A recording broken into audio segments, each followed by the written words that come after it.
اختلاف رائے ہو لیکن اخلاق کے دائرے میں۔ یاد رکھیے، انسانی معاشرے میں اختلاف رائے ایک لازم امر ہے۔ ہر انسان کی سوچ، فہم اور تجربات مختلف ہوتے ہیں۔ اگر اختلاف کو عزت و وقار کے ساتھ برتا جائے تو یہ معاشرے میں علم، بہتری اور برداشت کو فروغ دیتا ہے۔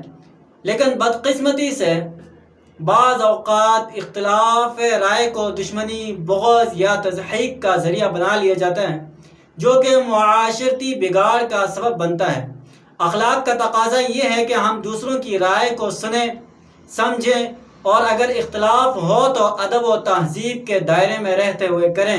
حضرت علی رضی اللہ تعالیٰ عنہ کا قول ہے کہ لوگوں سے ان کی عقل کے مطابق بات کرو، نہ کہ اپنی عقل کے مطابق۔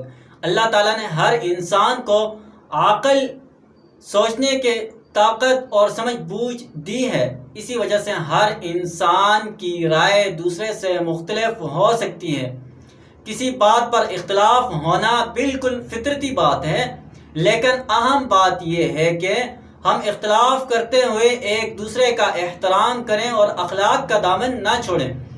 ہمیں یہ حق حاصل ہے کہ ہم اپنی رائے دیں، لیکن دوسرے کی بات بھی سننا اور سمجھنا ضروری ہے۔ اگر ہم ہر اس شخص سے لڑنے لگیں جو ہم سے مختلف سوچتا ہے تو معاشرے میں فساد پھیل جائے گا۔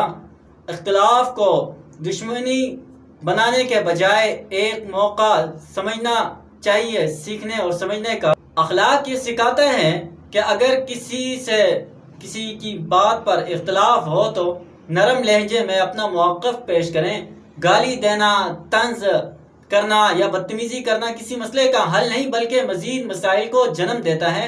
ایک مہذب انسان وہی ہوتا ہے جو دوسروں کو عزت دے اور اختلاف کو بھی ادب کے دائرے میں حل کرے۔ اگر ہم سب اختلاف کرتے وقت اخلاق کو نہ بھولیں تو ہمارے گھر، محلے اور ملک میں محبت، برداشت اور امن قائم ہو سکتا ہے۔ خلاصہ کلام یہ کہ ہر کسی کو اپنی رائے دینے کا حق ہے۔ اختلاف فطرتی چیز ہے، دشمنی نہیں۔ اخلاق سے بات کریں، بدتمیزی سے نہیں۔ دوسروں کی بات سننا بھی ضروری ہے۔ اختلاف کو سیکھنے اور سمجھنے کا موقع بنائیں۔